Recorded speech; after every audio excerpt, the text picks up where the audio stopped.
नमस्कार दोस्तों, क्या आप जानते हैं आज से 4500 साल पहले रेगिस्तान के बीचों बीच इंसान के द्वारा एक ऐसी इमारत खड़ी कर दी गई थी जिसे आज के आधुनिक मशीनें भी नहीं बना सकती। लोग पूछते हैं कि आखिर the great pyramid of Giza को किसने बनाया और क्यों, क्या कारण था इन्हें बनाने का, क्या इनके अलावा और पिरामिड है। वीडियो के लास्ट तक बने रहे।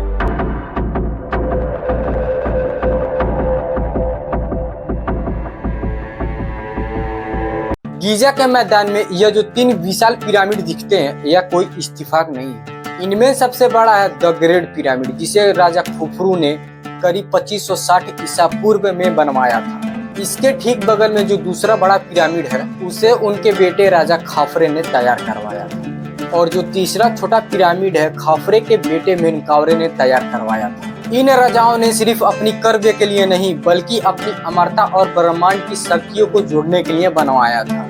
इनका मानना था कि जिंदगी खत्म नहीं होती बल्कि मौत के बाद हमारी आत्मा अंडरवर्ल्ड में जाती है, जहाँ पर भगवान हमारी आत्मा को जज करते हैं। जिन लोगों ने अच्छा किया है वो हमेशा के लिए जिंदा रहते हैं इस आफ्टर लाइफ में। इसलिए वे टूम्स बनवाए थे जिनमें अपने लिए बहुत सा खाना, खजाना, सोना, चांदी, फर्नीचर, कपड़े, बहुत सारे सामान पिरामिड में रखते थे कि आफ्टर लाइफ में काम आएगी। सबसे बड़ी तो पहली है इसकी दिशा।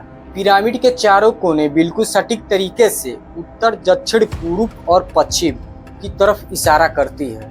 बिना किसी कंपास के तारों की मदद से एक ऐसा सटीक हिसाब लगाया कि आज के सैटेलाइट भी उसे देखकर हैरान रह जाते हैं। और रिसर्च ये भी बताती है कि पिरामिड के अंदर इस्तेमाल हुआ ग्रेनाइट का बिजली संवाहक हो सकता है।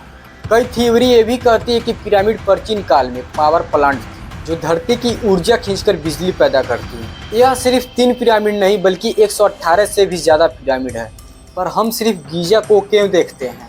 क्योंकि बाकी पिरामिड कच्ची ईंटों और कमजोर पत्थरों से बने थे जो समय की मार नहीं झेल पाए, और आज के समय में यह पिरामिड खंडहर हो चुके हैं। लुटेरों ने इनकी कीमती पत्थर और सोना लूट लिए, जिनसे वे आज सिर्फ मिट्टी के ढेर नजर आते हैं। केवल गीजा के 3 पिरामिड अभी तक खड़े हैं।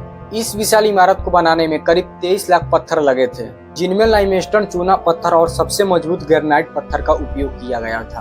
आप जानकर दंग रह जाएंगे, एक एक पत्थर का वजन 2 टन से लेकर 70 टन तक थी। अब आप सोचिए, उस दौर में ना क्रेन थी, ना पहिया और ना ही आज जैसी टेक्नोलॉजी। तब यह 70 टन की पत्थर इतनी सटीक तरीके से सैकड़ों फीट की ऊंचाई पर कैसे रखा गया?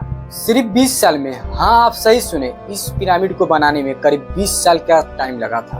आज की साइंस कहती है कि शायद गीजा की नील नदी से नहर बनाई गई थी और गीली मिट्टी पर भारी पत्थर को खींचने के लिए खास तरह का स्लेज और रैप का इस्तेमाल किया गया था। ज्यादातर पत्थर आए थे अपने आसपास के एरिया से। सवाल यह है कि इन पत्थर को काटा कैसे ज्यादा था? कॉपर उस टाइम में सबसे कॉमन मेटल था। जो टूल्स बनते थे वह कॉपर के बनते थे। जो ज्यादा हार्ड पत्थर होते थे उन्हें काटा जाता था डोलरेट से। अब सवाल आता है कि पत्थर को एक के ऊपर एक कैसे रखा गया? जोसेफ वेस्ट ने बताया कि एक स्लैब बनाया गया होगा, जिन्हें पत्थर को धक्का मारने के लिए एक सिस्टम यूज किया गया होगा, जहां पर इन्होंने लकड़ी का डंडा इसके आसपास गाड़ दिए होंगे और रस्सी के सहारे इस पत्थर को ऊपर लाया गया होगा। यह थ्योरी सुनने में काफी अच्छी लगती है, लेकिन प्रॉब्लम आती है टाइम की। जानते हैं कि पिरामिड को 20 सालों के अंदर कंप्लीट किया गया था। अगर हम इस थ्योरी को लेकर चलें तो पिरामिड को बनाने में बहुत टाइम यानी काफी साल लग जाएंगे। यही रीजन दोस्तों आज के टाइम में बड़ी मिस्ट्री है। नमस्कार।